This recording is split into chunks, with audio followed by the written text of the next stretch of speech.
Food security. Discussion. What is it all about? Okay, Mr. Soliar. It's all about food security and Cultural.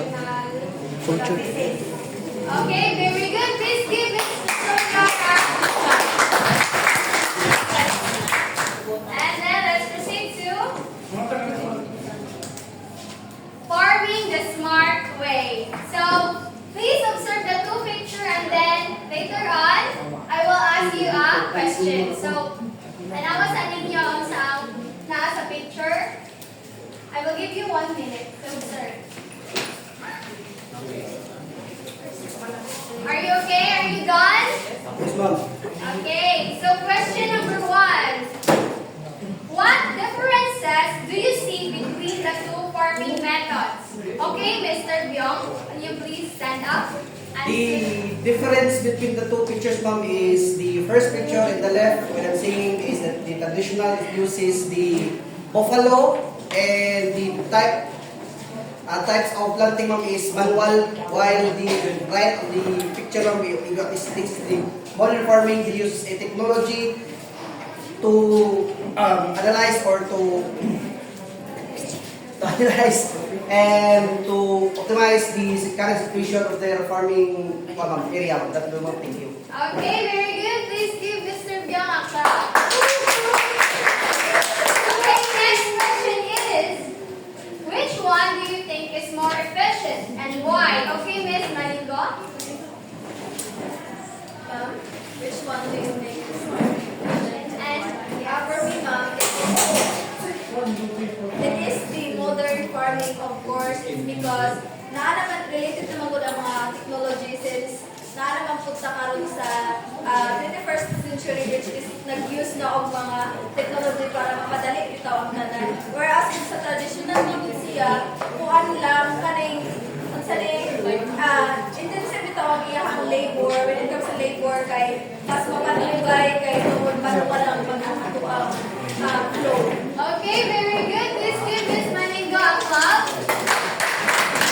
Okay, last question is, if you were a farmer, which method would you choose and why? Okay, Miss Bernaldez.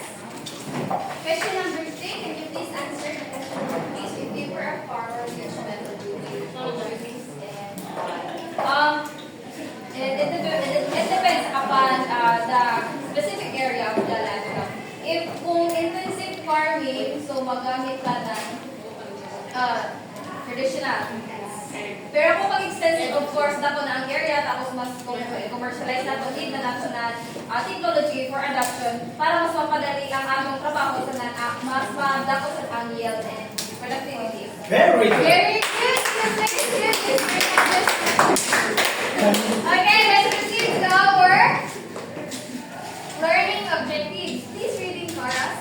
At the end of the lesson, the student should be able to define precision farming and smart agricultural activities, illustrate how modern farming technologies increase agricultural, apply the concept by giving examples of how ICT tools can be used in farming.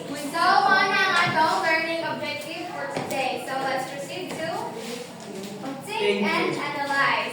Okay, I have here a 3 question and you need to answer it. Okay, first question is, please read. Why is precision farming considered more efficient than traditional farming? Okay, Miss Annalyn. Answer the number 1 question.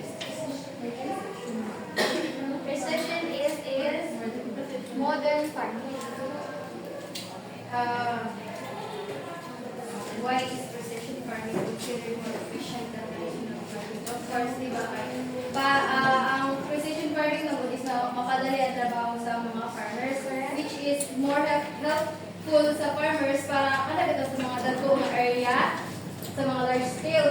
So, pag ko ang traditional na gud ang ato ang gamiton, is kanang hinay ang trabaho hanggang dugay mahuman. So, that's why mas efficient ang precision farming kaysa sa traditional farming. Okay, very good. Can you please, Miss?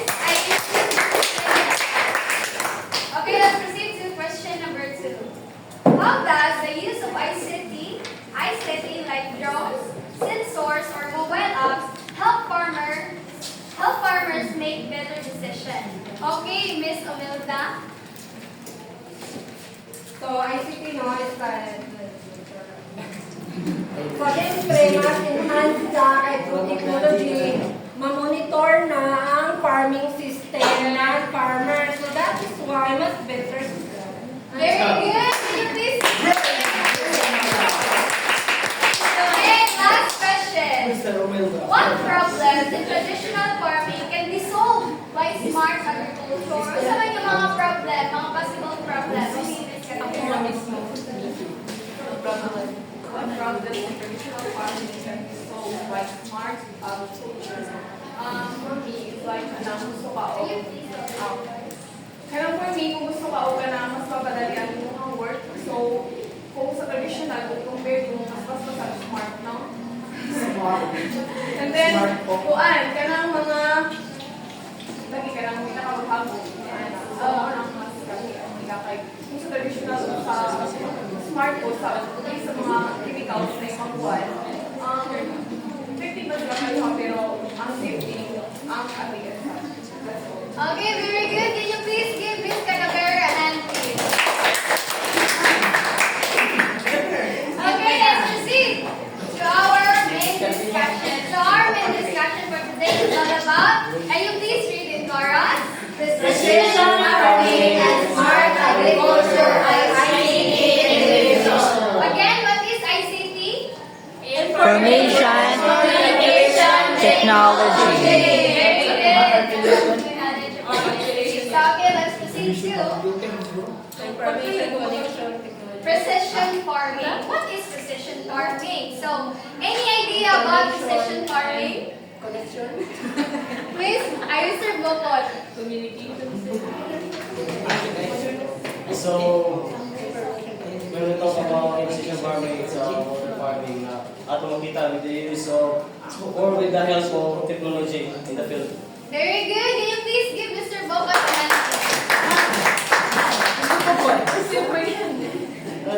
Okay.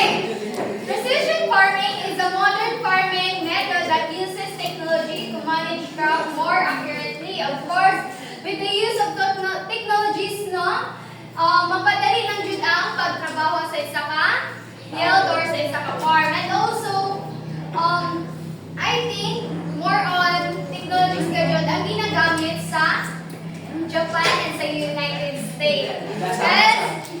Because nga naman, hindi man ingon ma-afford ni Philippines ang ilan ang mga technologies like sensor, tractors, or drones. Mr. Ilo? Yes, ma'am. Anong dili man mag-afford ang mga high-tech technologies sa Pilipinas? Ganun, di man nato kaya Because we ma-afford. have lots of crocodile in our government. Yes, Alligator. Yes, because ang kwarta nga di pa lumabot sa atuan, ana nila, o nang detail na lumabot na. Okay. 9 points si Mr. Ilo, no?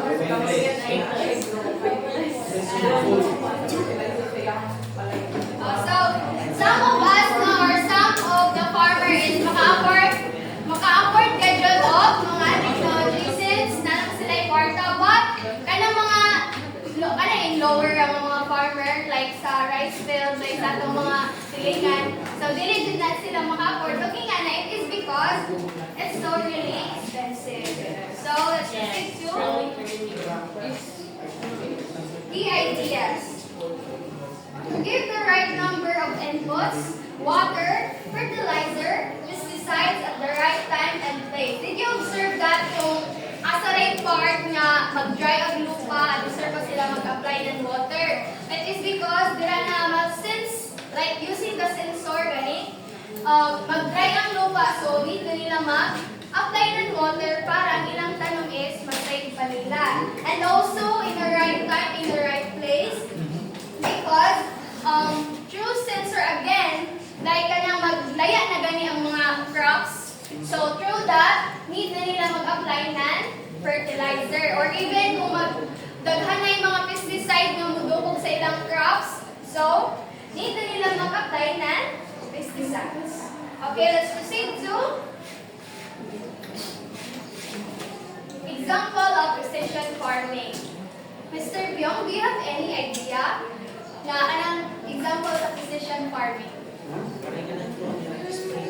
in terms of the technology ma'am na ginagamit. Wala sa Pilipinas ma'am, pero in terms of China ma'am, they have a system na ma-target nila o ma-target ang sound system, silang system ma'am na kung kinahanglan na ni kabunuhan or dili. Kaya mostly sa land o farmland sa China ma'am, grabe yung kadako. Matupang naglaw-law din yung napita. So most, ilang ginagamit yung technology ng target kung na may problema ang specific na area. For example, isa ka 10 hectares ma'am, ang isang hectare is nagdaot ang kanang ilang nagdaot ang ilang tanong. So na sila ginagamit na drone which is nga indicate nga kini nga paranom na yung problema. That is the thing. Okay, very good. Can you please give Mr. Byung So here is the example of precision farming. Can you please read in chorus, everyone? Farming uses techniques that run plant in straight and zigzag rows. A farmer applies fertilizer only in areas where the soil makes it using sensors. An automated irrigation system gives farmer training as a method. So GPS guided tractor, it is kanang truck na magamit sa pagtanong sa crops para ang iyang pag-work is straight and zigzag arrows. So cluster ang pagkatanong, dilikon, kalat-kalat. And then for sensors, no? Dila na, just like what I said earlier, kada mga sensors nga ginagamit nila para ma-sense, using the sensor, yan na nilang mahibawaan kung need na budget of water, pesticides, or fertilizer. And then, automatic irrigation system is automated rather, is kanang sa water galing nga, like example, ana is ang kanang drones nga nasa taas. Using that is, dili na tayo using that, no, is, makatawag po siya sa crops. And let's proceed to Smart Agriculture ICT integration. Uses information and communication technology to improve farming. So uses this is ICT of course, para ang ilang farming is ma-improve. Then, money ang examples para na may idea kung sa yun si Smart Agriculture ICT integration. Please read in chorus. Farmer uses mobile app to check weather updates before planting. A drone is used to monitor crop health and detect pests. Soil sensors and data, a smartphone to show moisture levels. A farmer uses the farm management software to track crops and expenses. Okay, so na-read naman natin din, nabasa naman natin din. So I will show you a short video since wala pa man, dili man naman yung si Jama explain yung tarong since wala man dyan na si Jama nakita in person, but na may sa YouTube na mga video, so magpakita na lang po video about sa precision farming and smart agriculture ICT integration. So please watch this. Precision agriculture is a method in which farmers optimize inputs such as water and fertilizer to enhance productivity, quality, and yield. Irrigation. The term also involves minimizing pests and diseases through spatially targeted application of precise amount of pesticides. It means that you deal with parts of your field in an appropriate way, in different ways, because these different parts of the field, they are different. The soil may be different a little bit, the sun is being received by that field, quantity may be different, the slope may be different. So there is varying factors vary across the particular parcel. Taking those into account in order to maximize the crop and taking ecological factors into account. So what exactly is precision agriculture and how is it different from traditional farming? The traditional agriculture where everything has started, this is actually from experiments handed out. Technology has also improved. They started with animals in the beginning, they built up machines, tractors and so on. And then they realized, okay, if I'm more precise on planting, harvesting, fertilizing, then I actually get also more out of my field. And this is exactly difference where precision makes a difference in the efficiency or in the productivity of the farm. It is where precision agriculture is actually only a driver or measure another level of productivity in agriculture. Precision farming is a farming management concept based on observing and responding to intra-field issues. It relies on new technologies like satellite imagery, GPS, information technology, and other geospatial tools. Let's try and understand this better. Suppose you have 20 hectares and you are getting 100 tons per hectare of yield. A remote sensing image of your field shows the difference between the yield in various parts of the same ground. Areas marked in red show the yield of 20 tons per hectare, while areas marked in blue show yield of 120 tons per hectare. A difference of 100. Okay, nag-gets na ba ang precision farming kung unsa siya ka high-tech karon nga generation? Yes, ma'am. Yes, generation. So, nakita naman natin sa precision farming nga kung unsa siya. So, hindi na po si smart farming. Uses for ICT. Welcome to the exciting world of smart farming and the Internet of Things. Smart farming is all about leveraging technology to enhance agricultural practices. By integrating tools like sensors, drones, and data analytics, farmers can grow crops more efficiently and sustainably. This means making better decisions about planting, watering, and harvesting, leading to increased yields and reduced environmental impact. So what exactly is IoT? The Internet of Things refers to everyday devices connected to the Internet and can communicate with each other. Imagine a soil sensor that measures moisture and sends real-time data to a farmer's smartphone. This empowers them to respond quickly to changing conditions, ensuring they receive just the right amount of water. But why focus on soil health? Healthy soil is the foundation of successful farming. It provides essential nutrients for crops, which translates to better yield. Using IoT technology, farmers can monitor soil health, detect issues early, and manage resources more effectively, leading to sustainable farming practices that protect our environment. In this video, we'll explore how smart farming and IoT are transforming agriculture today. You'll learn about innovative technologies that are being used in the field, hear from farmers who are making a difference, and discover the future possibilities for food production. So, stay tuned to see how these advancements are shaping a more sustainable agricultural landscape. If your field is about the future of farming and want to see how technology can make a positive impact, don't forget to like and subscribe for more insight into the world of smart farming and IoT. Have you ever wondered how farmers can keep their crops healthy and thriving? Now, we'll talk about how IoT enhances soil health monitoring, revolutionizing agriculture.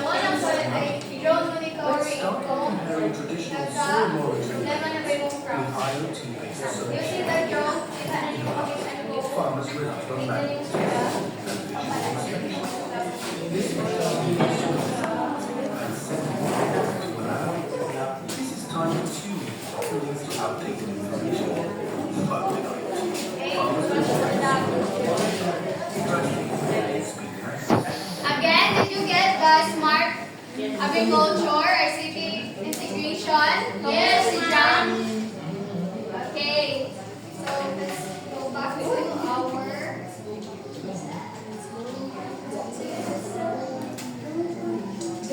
So, si smart agriculture now is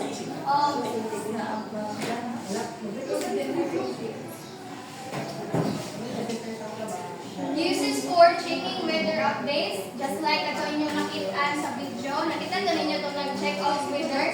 Yes. Nasa cellphone, kitaan, okay. Ang katong drone nga mag-monitor sa crop, kung nakita na ninyo katong nasa taas, dyan nag-monitor kung na okay ba ang i-drop crop or need pa applyan ng mga pesticide or even ang fertilizer kung healthy ba siya or hindi. Soil sensor, mo dito itong highlight dito sa video. Katong nasa under the soil para ma-test ang moisture. And then next is software crops or mga expenses ninyo. Then let's proceed to, again, what is precision farming? It is modern farming. Yes. How about the smart agriculture farming? Okay, very good. Matigil sila. So, let's proceed to our activity. Please read in chorus para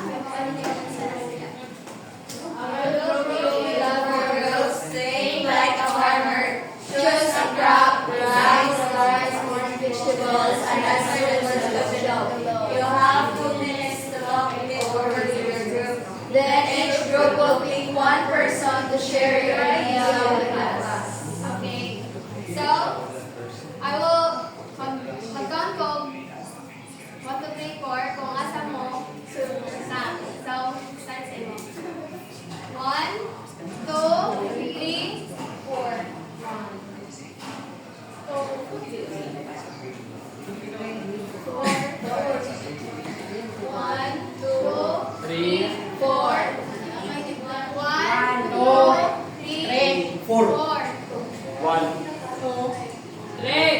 4. Okay, so diri ang group 1, group 2, then the group 3 and the group 4. So, go with your group. 3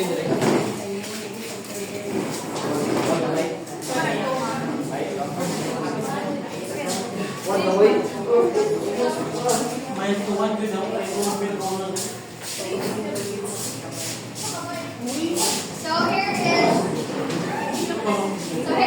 the rubric. So dapat nasa sa choice of crop, ICT tools, how to use the technology or sa ICT, ang mga benefits, teamwork, of course, and the presentation. So here is the, so someone need to follow me rubrics sa mga activity. Karon. So here is the question, which is you need to answer the 4th question, and then also para dito mag-isip pa na ang given nga mga tanong or mga crops. But if you're going to choose the vegetables, be specific, ha? Para may bawa na to kung sa siya vegetable. It is because there's a lot of vegetables, diba? Yes. Okay, you may now start your activity. I will only give you 2 minutes. Okay, everyone, can you please settle down? Are you done? Okay, kisa may gusto ko muna. Okay, group 1 will go first. The front, please.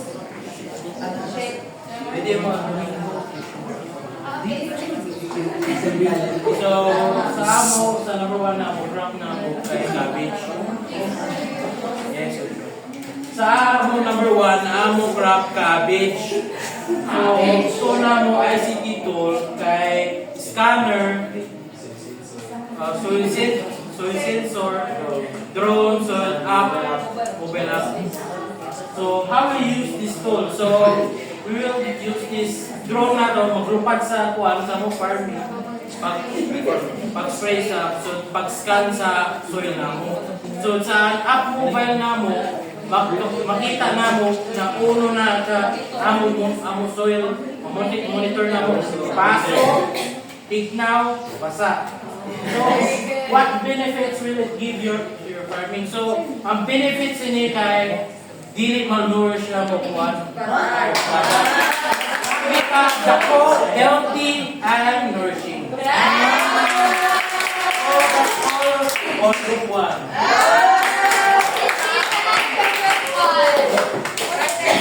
Okay, kasi mag-next. Group 2.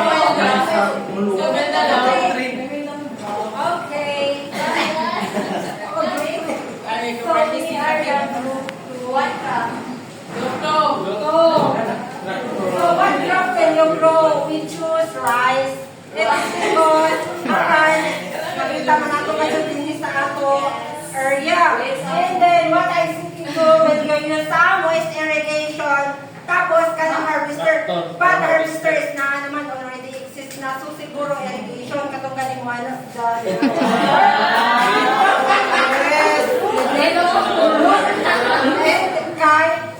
how we use this tool, syempre mauna to, di ba? Magtubig siya, kay labi na karoon na panahon, hindi ka naman ang isaligan mo sa mga farmer. So, naikamong irrigation. Okay, what benefit? Syempre, hindi na may stress ang farmer, no? Kaya singo din eh, sugas. So, naayila, easy access na irrigation.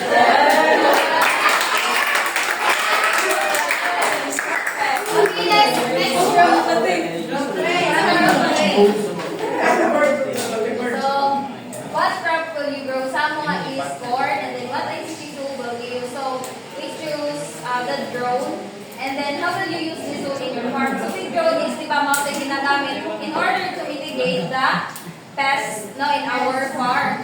So, what benefits will it give to your farming? So, by using drone, kanang accessible siya, mas convenient, especially kung ang imong specific area is huge gani. So, dili na siya kayo yun na magtipalan manpower kay para kanang manually din siya nga mag-spray para ma-eliminate ang mga pests or diseases ka na kuwan sa imong corn.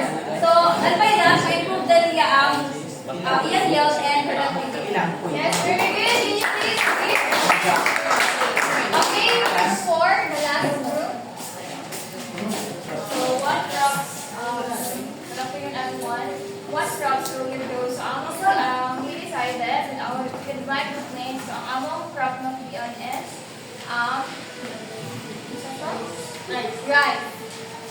And then what type of drones do we use? So we use mobile phones and drone. So how will you use these tools in your farm? So we use mobile phone to detect the weather, para masiguro if this one battle, this type is hindi ba siya for condition, And then ang drone is yung our siya use as a monitoring device, It siya ang mga diseases and pests, and also at the same time, ang drone ang mahimon na mga applicators for fertilizer and pesticides. And benefits, ang benefits niya is, of course, increased crop yields, and it also reduces loss from pests and diseases. And it also maintains resources and income, and it also improves the overall farm community. So the best ang precision farming is smart agriculture and ICT integration. Yes. Okay, tambangan na tambangan. Okay, let's proceed. Okay, kamusta? Progress. So let's have a quiz. Can you please ready 1-4?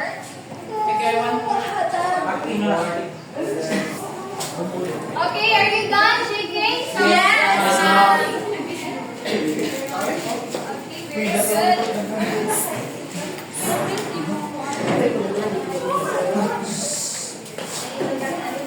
Wow, excellent. Good score. Please, next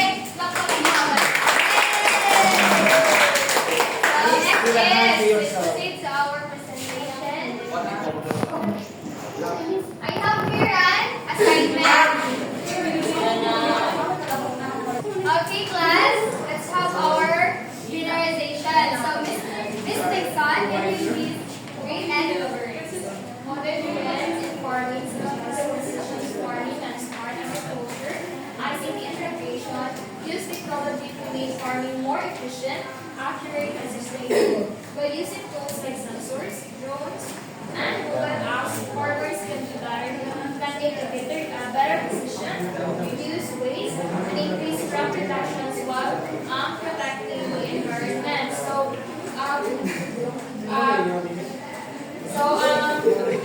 Precision farming, technology, technology, easy lang kaya ang technology. Wala lang siya nakakabang sa mga mga teknologo ang farming practices. Okay, very good. Easy one. So did you get the precision farming and smart agriculture ICT integration? Yeah. Okay, very good. So that will be all